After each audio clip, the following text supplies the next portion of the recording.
6.25 전쟁 이후부터 오토바이 수리를 하고 한 그 골목인데 그 명동에 건물을 못 갖는다는 거지. 그러면 그 업은 캐파가 정해졌다는 거예요. 그러면은 이 12억을 가지고 100억을 만들어 보자. 어떻게 만들까? 고시원 건물을 짓고 그것도 경매로 낙찰받아서 낡은 건물이란 말입니다. 낙찰받을 때는 성주는 아예 야반 노조 해가지고 성문은 열려 있어.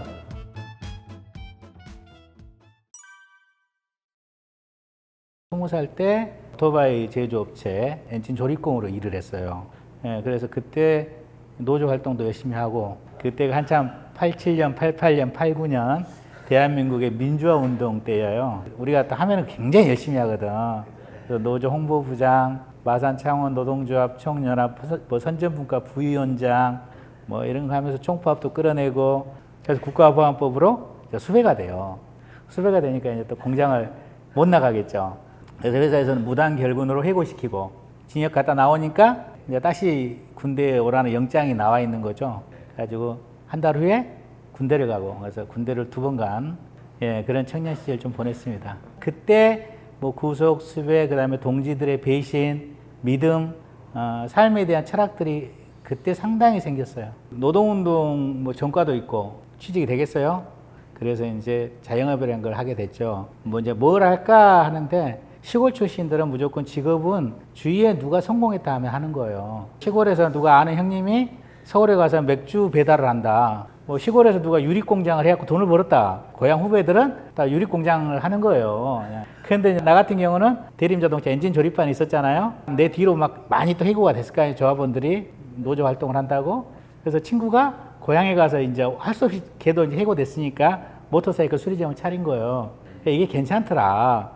이걸 해봐라 이렇게 된 거죠. 우리가 기술이 좋으니까. 그게 약간 소자본 창업이에요. 가게 자리만 있으면 오토바이 수리 공구만 있으면 되는 거잖아요. 공구는 얼마 안 해요. 한 300~400만 원이면 사. 그래서 이제 그때 부모님이 이제 980만 원을 준 거예요. 한 해 뭐 양파 농사 진 거하고 가지고 있는 돈하고 그걸 가지고 이제 서울에 올라왔죠. 그게 1994년도. 그렇죠. 94년, 95년 우리나라가 막 성장할 때요. 잘 됐죠. 그러니까 첫 해 순수익을 200만 원 벌어요. 첫 달에. 그런데 제가 공장 노동자 할 때 기본급이 뭐 28만 원, 잔업차량 특근할 때 50 몇만 원 됐어요. 그때 무슨 생각 들겠어요? 내가 왜 기계연구를 다니고 공장을 다녔지? 그리고 와보니까 짜장면 배달하는 애들 월급이 80만 원이에요. 터무니없는 거죠, 공장에. 짜장면 배달하는 친구들은 그냥 고등학교도 안 다녀. 귀찮으니까. 폭주 뛰다가 중학교 다니다가 원동기 면허만 있으면 하는 거잖아요. 근데 80만 원을 받고 있는 거야. 그럼 나는 소위 그래도 공부 좀 했는데 그때 좀 자본주의에 대한 좌절을 했지. 이럴 줄 알았으면 뭐하러 고등학교 다녀서 자격증 따고 막 병역 특례한다고 그래. 그냥 짜장면 배달 한 2년 해가지고 중국집 차리면 되지. 그쪽 안에서 어떻게 보면 더 좋은 기회. 그러니까 인생은 사실 자기가 이 자리에서 이 자리로 건너가기는 굉장히 힘들어요. 그걸 건너간 사람들은 대단한 사람들이에요. 그런데 저는 사실 공장에서 그러면 나는 이렇게 살기 싫어. 부자로 살 거야 라고 뛰어나왔다면 대단한 사람인 거죠. 그건 아니었던 거지. 어떻게 보면 해고 안 됐으면 지금도 공장에서 그렇게 살지도 몰라. 그게 공장 노동자에 비하하는 건 아닙니다. 내 삶에서 얘기하는 거예요. 그러면은 뭐 그만한 아파트에서 이제 은퇴했겠죠. 이제 내 나이가 은퇴할 나이니까. 그렇게 살 텐데 어쨌든 간에 떠밀려 나왔든 해고가 됐든 그 장을 떠났기 때문에 또 길을 떠날 수 있었던 거죠. 그래서 수배, 구속, 해고는 나에게 환경을 바꿔주는 돌아갈 수 없는 인생의 시작이었죠. 이제 보통 모터사이클 수리점이 자동차 정비는 자동차 정비 학원이 있지만 이건 학원이 없어요. 어깨 넘어서 기존에 모터사이클 수리점 하는 사람 밑에서 부사수가 돼서 제자가 돼서 어깨 넘어서 배우던 기술이란 말입니다. 그러니까 체계적인 기술이 아니겠죠. 그런데 이제 거기에 갑자기 신사동에 키도 180이 살짝 안 되는 그런 전설의 이제 수리공이 나타난 거지. 왜 그래? 공장에서 하루에 500대씩을 조립했단 말입니다. 그럼 눈을 감고도 조립하겠죠. 고장이 나면은 소비자가 잠시 담배 한 대 피우는 사이에 엔진이 뽀개져 있는 거야. 그런 기술을 이 소비자는 본 적이 없죠. 그러니까 그 명성이 자자하겠지. 그래서 북으로는 영동대교, 남으로는 교대역까지가 이제 내 나와바리가 돼요. 그렇게 해서 10년을 해가요. 자영업 해보면 아시겠지만 처음에는 매출이 쭉 한 6, 7년 차까지는 올라가요. 그 다음에는 이렇게 꺾입니다. 유행이 바뀌든 흐름이 바뀌든. 그래서 이제 10년 차 되던 해에는 매출이 순수익이 100만 원도 안 나오는 거예요. 그래서 이제 또 고민을 하는 거죠. 이 업이 사양산업인지 내가 능력이 없는지가 구분이 안 되는 거예요. 내가 게을르다든가 흐름을 못 탔다든가 그러면 되는데 2000년에는 월드와이드웹 인터넷 생겼을 때 인터넷으로 중고 오토바이를 꾸며서 판 사람이 저란 말입니다. 프리첼에서. 그러면은 내가 인터넷 좀 했다는 거 아니에요? 그럼에도 불구하고 매출이 안 나온다. 그래서 이 업종이 성장 한계에 부딪힌 건지 내가 능력이 없는 건지를 판단을 못해서 그것을 판단하려고 어디를 갔냐. 지금 충무로 매일경제 신문사부터 앞개가 충무로 사가인데 거기 오토바이 골목이에요. 쭉 지금도 있어요. 거기 간 거예요.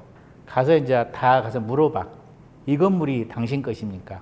왜 그러냐면 이 업이 성장성 있는데 내가 못한다면 그분들이 그만큼의 자본이나 건물을 가질 거라고 생각했어. 그래서 그걸 물어봤어요. 다. 근데 놀랍게도 단 한 집도 자기 건물이 아니에요. 다 임대야. 야, 이거 임차인이야. 6.25 전쟁 이후부터 오토바이 수리를 하고 한 그 골목인데 그 명동에 건물을 못 갖는다는 거지. 그러면 그 업은 캐파가 정해졌다는 거예요. 우리의 직업들은 정해져 있어요. 프랜차이즈나 규모가 크지 않는 한 정해져 있잖아요. 그러니까 지금 빅테크 시대는 어떤 애들이 재벌이 돼요? 플랫폼이라든가 그런 거죠. 그래서 이건 성장이 여기까지로는 구나 라고 느낀 거예요. 그러면서 그때부터 이제 고민이 빠져. 이 업종은 아니다. 그럼 뭘 해야 될까? 그러면서 캐파 큰 게 뭔가? 그래서 그럼 비싼 걸 팔아야 되겠다. 그럼 비싼 게 뭐냐? 라고 생각했더니 내가 생각할 수 있는 건 부동산인 거야. 그런 생각을 하는 차에 비가 오는 날이었는데 또 효성 오토바이라고 그 회사 대리점 사장이 고객 관리차 우리 샵을 방문했어요. 그래가지고 비가 오는 날이라 손님도 없고 하니까 와서 이제 오토바이 가게 하나 살 생각이 없냐? 나보고 이제 그러는 거야. 왜 그러냐? 그러니까는 경기도 광주에 오토바이 가게 하나 나왔다는 거야. 샷다를 바로 내렸어. 왜 그러냐? 해서 같이 가자고. 근데 가면서 설명을 하는데 어떤 문제가 있냐? 땅 주인하고 건물 주인하고 달라요. 땅 주인한테 땅을 빌려서 건물을 지은 거야. 5년 동안 사용하고 이 건물을 땅 주인한테 주는 조건으로. 그렇게 많이 하잖아요. 경매에서 얘기하면 그게 이제 법정지상권이야. 그 건물만 판다는 거지. 그러면 땅은 안 파는 거야. 그러면 내가 생각해 보기에 그럼 뭐 3년이나 5년 후에는 그 자리가 없어지잖아요. 영원해야 되는데. 그런데 왜 그렇게 됐냐 이렇게 얘기하니까 봄에 땅 주인이 땅을 팔려고 했대요. 땅을 팔려고 했는데 오토바이 주인이 합의가 안 되니까 트는 거야. 자기 계속 영업을 해야 되는데 주인이 바뀌면 어떻게 될지 모르니까. 그래가지고 땅을 못 팔았대. 이제 이번에는 오토바이 공장장이 하도 속을 썩히니까 샵을 정리를 하려고 했는데 이번엔 땅 주인이 연맥이는 거야. 둘이 이제 앙숙인데 상태인데 건물이 나왔다 해서 보러 가자 해서 보러 가는 거예요. 그래서 딱 보니까 도로가에 땅이 딱 좋아요. 샵하기가 좋아. 둘이 앙숙이라는데 내가 해보니까 땅만 살 사람은 이 건물 때문에 못 사겠고 건물을 살 사람은 땅 때문에 못 사겠는 거예요. 그래서 내가 둘 다 살 테니까 2억 5천만 나는 지급하겠다. 당신들끼리 알아서 배분해 가시오. 이렇게 했어. 그리고 답만 던져주고 왔어. 근데 그 땅이 진짜로 둘이 합의가 됐어요. 그래가지고 대출 이빠이 끓여서 그걸 샀어요. 샀는데 신사동에서 그때 장사가 좀 될 때니까 굳이 지금 그쪽으로 옮길 이유가 없겠죠. 그래서 현수막을 하나 걸어요. 이렇게. 현 자리 임대. 길 가다 보면 많이 있죠. 그래서 그 해놨는데 어느 날 전화가 온 거예요. 사장님 그 땅 파시래. 그래서 이게 팔 땅이 아니라고 난 나중에 거기서 샵을 할 자리라고 하니까 얼마면 되겠냐고. 부동산이래. 아니 한 3개월 됐는데 한 2억 5천 주고 산지 3개월 됐어. 피디님 얼마를 불러야 돼? 다른 부동산 채널에 나가서 이 얘기하면 보통 답을 불러. 아무튼 근데 그때는 저는 엔진 오일 한번 교환하면 뭐 2,000원 남고 하는 이런 사람이었기 때문에 소시민이고 그러니까 진짜 얼마를 부르겠어요 그걸. 그래갖고 정말 고민했어. 또 너무 비싸게 부르면 안 살 거고. 그래가지고는 진짜 비싸게 불렀는데 3억 2천인가? 7천만 원을 더 불렀어. 근데 샀어. 근데 지금이라면 한 2억 더 불렀을 것 같아. 근데 그 생각이 나는 거예요. 그때 7천만 원이라면 이 자영업자에게는 로또 맞은 거야. 뭐 간첩 신고한 것 같았어. 근데 그 기억이 나는 거예요. 부동산 하자. 그래서 그러면 부동산을 사야 되잖아요. 어디서 사야 돼? 그때 내가 그 땅을 계약할 때도 굉장히 불안했거든. 왜 계약금을 10%를 주고 한 2달 있다가 잔금을 주잖아요. 그럼 그 사이에 이 사람이 딴 데 팔아면 어떡하지? 잠을 못 잤다니까. 그래서 이거를 안전하게 사는 방법이 뭘까라고 했는데 부동산 경매인 거예요. 법원에서 경매 때 입찰보증금 10%만 내면 잔금 낼 때까지 법원은 이중매매 안 한다는 거지. 경매책 4권을 시중에 사가지고 여름 휴가 때 가족들은 계곡에 딱 넣어놓고 공부를 했죠. 그때는 이제 다음 카페 뭐 이런 경매 모임이 있었어. 나가서 같이 뜻맞는 투자자에게 동문수학하면서 부동산 경매를 시작하게 됐죠. 이게 시골 출신들의 문제는 뭐냐고 하면 한 번 하면 열심히 해요. 그러니까 조합 활동도 대충 했으면 구속되고 수배 안 됐을 거 아니야. 열심히 해. 이게 민사집행법을 공부해 보니까 재밌는 게 되게 많은 거예요. 그걸 통해서 수익을 올리는 스킬들이 굉장히 많아요. 그러니까 쉽게 얘기하면 경매는 온전한 물건을 파는 거래 시장이 아니에요. 온전한 물건은 법원 경매 오기도 전에 일반 시중에서 다 거래가 되겠죠. 뭔가 약간 문제가 있는 것들이야. 그걸 이제 일종의 썩은 사과 이론이라고 하는데, 사과는 굉장히 맛있는데 한쪽이 썩었어. 근데 그것만 도려내면 나머지는 맛있는 사과가 되죠. 그게 또 나하고 맞아. 왜 맞냐 하면 난 똑같은 일을 하기 싫어해서 회사 다니는 걸 못 하거든요. 이건 매일매일 다른 일이야. 너무 재밌는 거예요. 그러니까 이제 뭐 빌라부터 시작해서 아파트도 받았다가 상가도 받았다가 빌딩도 받았다가 또 유치권도 해봤다가 뭐 다양하게 해봐. 뭐 어디까지 밑으로 난성, 위로는 의정부까지 이제 한 100개를 이제 낙찰받고 팔고 막 수리해보고, 지금도 수리하는 걸 너무 좋아해요. 이번에도 나 컨테이너 하우스 또 2개 사가지고 막 직접 해. 이런 걸 좋아해. 그게 너무 맞았던 거예요. 더러운 집을 보면 깨끗하게 해주고 싶은 거야. 돈은 2번째야. 그리고 우리가 이렇게 엔진을 수리할 때도 아주 깨끗하게 하기 때문에 그게 버릇이 돼가지고 청소를 할 때도 그럼 잘하겠죠. 정말 아줌마들이 신경 써서 보는 곳, 거기 머리카락 다 없게 그냥 깨끗이 하지. 집이 잘 팔리겠지. 10년 했는데 2008년쯤 되니까 이게 4, 5년쯤 했을 때 이제 부동산 경매에서 또 벽에 부딪히는 거야. 왜? 똑같은 빌라, 똑같은 아파트, 물론 위치나 돈이나 모양은 다르겠지만 똑같은 방법으로 똑같은 게임을 하고 있다는 걸 알았어요. 그러니까 내가 성장을 해야 되잖아, 일종의. 뭐 100억짜리도 하나 제껴보고 막 이래야 될 거 아니에요. 근데 그러지 않은 나 자신을 봤어. 만족을 못하시고 계속 올라가시고. 나는 그런 스타일인가 봐. 20살 때 딴 사람들은 대림자동차처럼 꽤 괜찮은 회사야. 삼성 다음이야. 그럼 거기 생산직이어도 괜찮았다고. 그런데 점심시간에 밥을 먹고 오면은 힘드니까, 노동자도 힘드니까 이 컨베이어가 이렇게 엔진 컨베이어가 있으면 양쪽으로 박스를 깔고 누워 자요. 잠시 그 3, 40분간 피곤하니까. 근데 20살인 내가 나를 거기에 눕히기 싫더라고. 그래서 난 점심시간에 잠을 안 잤어요. 그러니까 잠을 안 자니까 뭔가를 해야 될 거 아니에요. 뭐 지금처럼 스마트폰이 있는 것도 아니고. 그래서 이제 부품을 이렇게 하청업체에서 납품해 들어오면은 부품끼리 이렇게 부딪히면은 흠집이 나지 말라고 철진한 신문으로 싸서 온단 말입니다. 그 신문을 읽기 시작하는 거, 활자로 된 건 다 읽어. 그러다가 일기를 10년만 쓰면 훌륭해진다든가, 성장하는 방법을 모르는 나에게 일기만 10년 쓰면 뭐 성장할 것 같다고 그런 내용이 써져 있기에 그 다음날 문방구 가서 일기장을 3권을 사요. 그러고 쓰기 시작했지. 해고될 때까지, 수배될 때까지 썼으니까 한 5년쯤 쓴 것 같아. 그러니까 글빨이 늘어서 이제 홍보부장까지 하게 된 거야. 6시 반에 일어나. 그러면 이제 한 6시 45분쯤에 통근버스를 타고 공장 가면 공장에서 밥을 다 줘. 아침, 점심, 저녁을. 야간 작업, 철야도 해야 되니까. 보통 9시에 일이 끝나, 기본적으로. 저녁 9시에. 그러면 통근버스를 타고 마산을 가서 또 체육관 가서 1시간쯤 운동을 하고 막 차 타고 돌아오는 삶이 무한 루틴, 무한 반복이 반복. 근데도 일기를 썼다고. 근데 이게 이제 수배돼 보니까 일기장이 증거가 된 거지.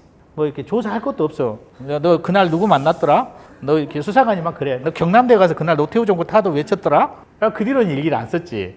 예, 그러다가 이제 41살부터 또 지금까지 하루도 안 빼먹고 쓰고 있습니다. 2008년쯤 이제 한 100건 정도 낙찰받아 보니까 동네에서 쌈 좀 했는데 강남구 정도는 장악한 느낌? 더 이상 고수가 없는 느낌. 그래가지고 멘토를 찾아가야 되겠다. 방송이든 글을 쓴 사람이든 더 그 사람들에게 가서 더 배워봐야 되겠다. 근데 그러기 전에 우선 내가 투자한 것을 한번 정리를 해봐야 되겠다. 그래서 한 40가지 사례를 쓴 게 부동산 경매 비법이에요. 이게 그 당시에는 이제 센세이션을 일으켰어. 왜 그랬냐면 그때는 경매책을 썼으면 거짓으로 썼어. 뭐 서울에 사는 김모 씨는 뭐 4천만 원 들고 나를 찾아왔는데 내가 어디 물건을 소개시켜줘서 이렇게 됐다. 뭐 수익은 뭐 200 얼마를 남았다. 근데 법원 경매 사건은 기록이 다 남아 있어요. 그럼 우리가 검색해 본단 말이야. 없어. 다 그런 시대였어. 일종의 가짜 학위여도 검증이 안 되던 시대. 근데 우리는 그 꼴을 못 보거든.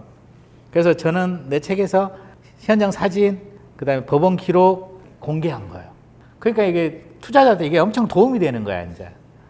그전에는 쩌리 투자자에서 책이 나왔으니까 이제 좀 나름 계급장이 붙었잖아. 훨씬 쉽게 이제 만나게 됐죠. 많은 사람들 만났는데 저는 그럴 줄 알았어. 어깨 두드리면서 아이 고생했어. 그 돈이면 말이야 이런 걸 해야지. 왜냐면 나보다도 고수들은 더 다른 물건을 볼 수 있을 거거든. 그런데 한 분도 그런 분을 못 만났어요. 그냥 다 비슷비슷하게 먹고 살고 투쟁했다고 밖에 볼 수 없는 거예요.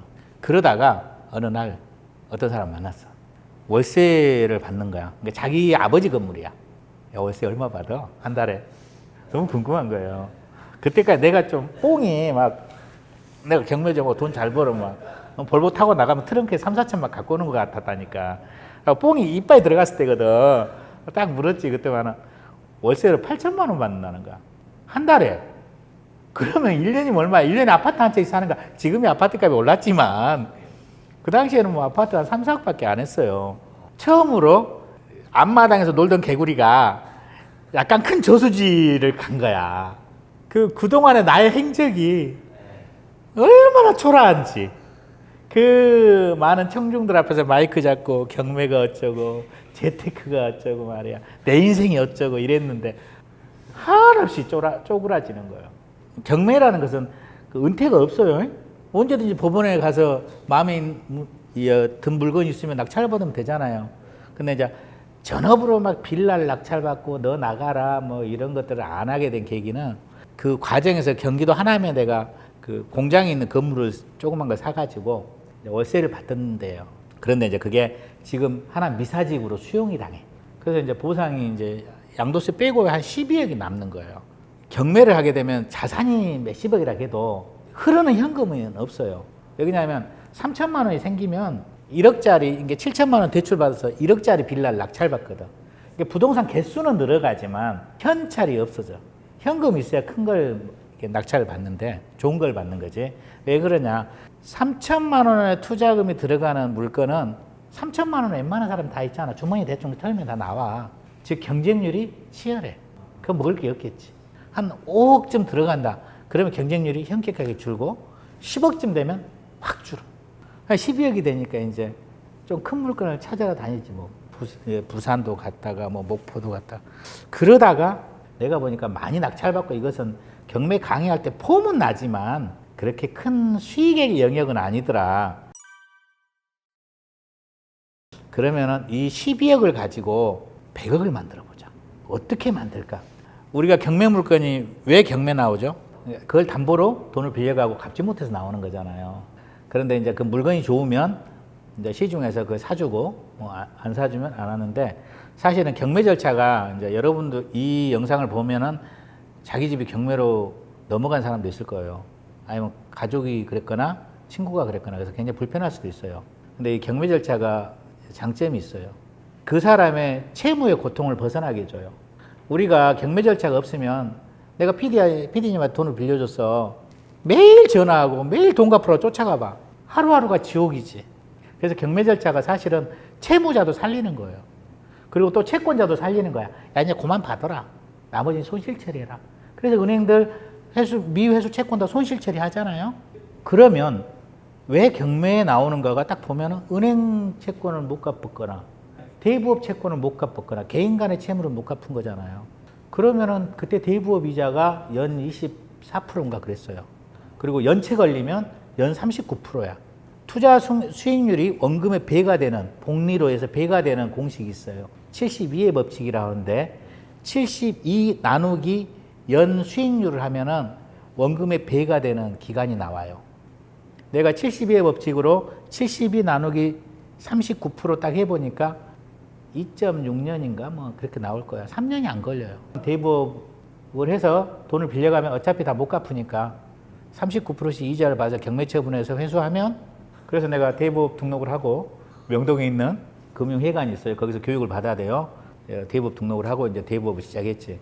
대부업을 시작하면 내가 뭐 이렇게 스쿠터 타고 다니면서 일수, 뭐 신용 이런 거 하겠어요? 그 12억이면 큰 손인데 가만히 있으면 이제 브로커들이 전화가 오는 거야. 어디서 우리 보통 가다 보면은 아파트 후순위 대출해 줍니다. 이제 그 친구들이 그런 채무자를 찾았으면 이제 우리 같은 채권자하고 연결해 주는 거야.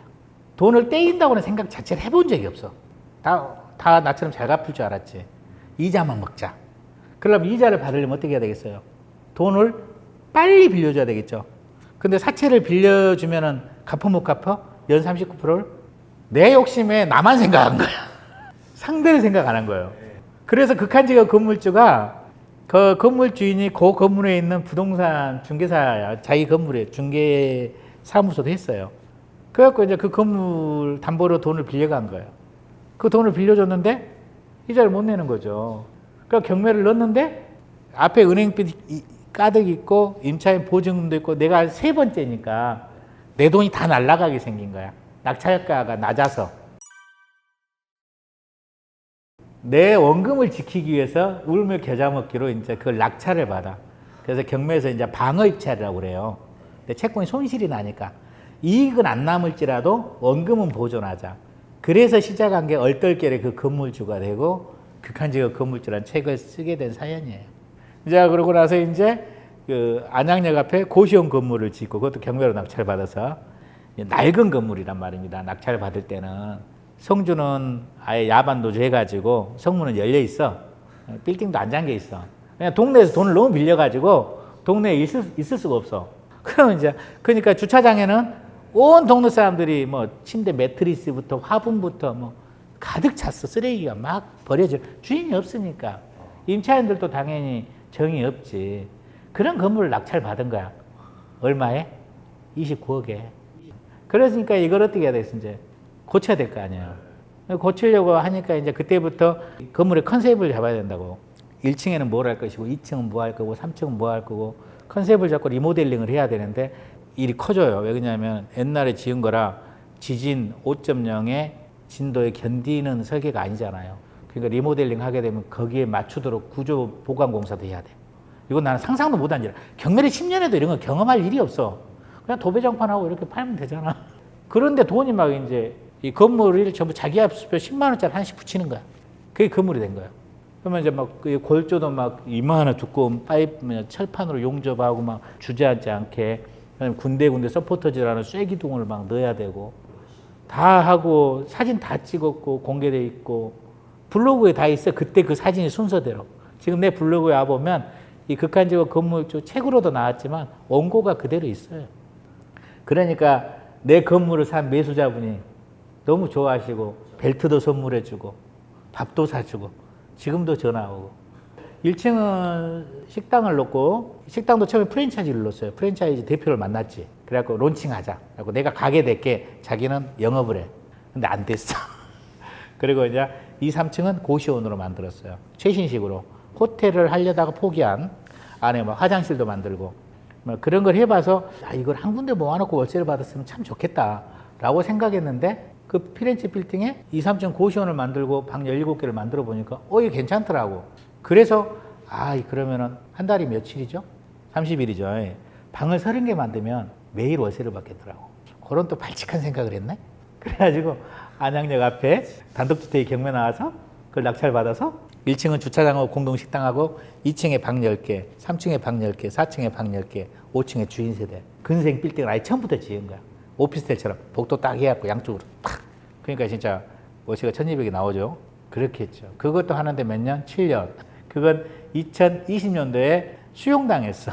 안양시에서 전체를 개발한다고 그래서 보상받고 나오고. 프로젝트를 한번 하게 되면 그때부터 알게 된 거야. 경매는 낙찰받고 리모델링하고 매각하기까지 뭐 한 3개월에서 길어야 6개월 이러면 회전이 됐어요. 그런데 이제 지분 투자를 하게 되면은 땅이든 건물이든 지분이 나와요. 이게 지분이 뭐냐 하면 내가 이 부동산 소유주인데 죽을 때가 됐거나 나이 드니까 와이프한테 3분의 1, 아들한테 3분의 1, 딸한테 3분의 1 이렇게 이제 상속을 해주는 경우가 있잖아요. 근데 이게 또 막내 아들이 뭘 좀 해먹고 싶네. 그래서 자기 지분을 담보로 돈을 썼다가 안 갚으면 요 3분의 1 지분만 나오는 거야. 이게 지분이에요. 아파트 같은 경우는 이혼하면서 재산 분할로 2분의 1만 나오기도 해요. 그러면 이게 아파트가 반쪽만 나오면 어떻게 해? 이게? 어떻게 살 거야? 남의 와이프든 남의 남편이든 약간 꺼리게 되겠죠. 그러니까 내가 낙찰가가 낮겠죠. 이게 또 푸는 방법이 있거든. 지금 너무 알려져가지고 지금은 이제 그것도 낙찰가가 많이 센데 우리 할 때만 해도 이거 1억짜리는 6,400에 낙찰받아. 모르니까. 지금은 막 여러분들은 막 스마트폰 정보하시더라. 너무 빨리 알아. 아파트 반만 나오는데 이거 어떻게 해요? 그러면 막 변호사님이 댓글 할 거야. 그러니까 어떻게 되겠어? 경쟁률이 높아지겠지. 남는 게 별로 없는 거야. 빌라나 이런 거 한 6개월씩 1년이면 탈출을 해. 그런데 이런 건 한번 걸리면 내 마음대로 탈출이 안 되는 거예요. 이 건물을 살 사람은 전 국민 중에 0.12%란 말입니다. 금액이 크니까. 아파트는 전 국민이 참여하니까 그래도 한 1년 안에는 팔릴 수 있어요. 근데 이런 꼬마 빌딩이나 수익성 건물은 돈도 있어야 돼. 아파트는 첫 번째 사는 부동산이지만 수익성 건물은 두 번째나 세 번째 사는 건물이거든요. 그럼 훨씬 더 재력이 있다는 소리거든. 그러니까 이게 탈출이 쉽지 않아. 원래 이렇게 머릿수도 많았어. 이렇게 고생하면 이렇게 되는 겁니다. 이제 보통 우리가 건물주 하면은 불로소득이나 가만히 있어도 월세가 나오는 따박따박 나오는 그런 생각하겠지만 실제로 그렇지는 않습니다. 신축하거나 리모델링 할 때는 관청, 업자들, 그다음에 그런 순서, 임차인과의 갈등 이런 부분들이 상당히 많아요. 또 주의 민원도 있어요. 공사 소음이라든가 그걸 그대로 적었어요. 월세를 30번 받자. 그래서 만든 게 이제 꼬마 빌딩 건축이에요. 이게 이제 안양역에 단독주택을 낙찰 받아서 건축을 해서 건축 허가가 안 나오는 것을 건축 허가를 내서 5개씩 저쪽에 5개씩 그러니까 30개. 그래서 건축법을 가르치는 건 아니고 투자자로서 건축을 한 건축주이기 때문에 여러분들에게는 진짜 필요할 거예요. 이게 성공 실패는 그렇게 중요하지 않아요. 성공하면 남겨야지 그것은 의미 없어. 그 과정 자체가 더 중요해요. 그리고 실패 성공은 약간 운의 영역이에요. 그래서 옛날 말에 진인사 대천명, 최선을 다하고 하늘의 명을 받으라는 거야. 하늘의 운명이 실패하게 하면 실패할 것이고, 우리 자영업자들 예를 들어볼게요. 코로나라는 게 갑자기 왔잖아요. 그러면은 코로나 하루 전에 가게를 판 사람이 있을 거라고. 코로나 하루 전에 가게를 산 사람이 있어요. 그러면 산 사람은 실패를 했고 판 사람은 신의 한 수로 팔았다고. 그걸 어떻게 설명할 거예요? 그 사람이 부지런해서? 그 사람이 현명해서? 그런 건 아닌 거죠. 최선을 다하고 과정까지고, 그리고 실패가 했을 때는 나에게 운이 없었던 거예요. 그러니까 한 번 더 하면 되는 거지. 그래서 저는 그걸 굉장히 경험을 많이 했어요. 결과를 낙관은 하지만 완벽하게 기대하진 않아요. 그냥 그 과정조차 즐기면서 결과도 받아들이는 거예요. 그렇게 하면 아마 여러분들도 훨씬 뭘 할 때 시작할 때 좋을 거예요. 꼭 나는 성공한다, 나는 잘 될 거야. 그런 근거 없는 것은 의미 없는 것 같아요. 대신 내가 이게 가는 과정을 기록을 남기는 것 자체가 또 반성을 하게 되고, 그 다음에 실패를 해도 기록은 남아서 내가 헛살지 않았다는 게 되는 거지. 근데 결과만 원하게 되면, 결과가 안 좋아버리면 나의 과거도 부정되거든. 긴 시간 얘기 드려서 감사합니다. 여러분들에게 모두 행운이 있기를. 굿락.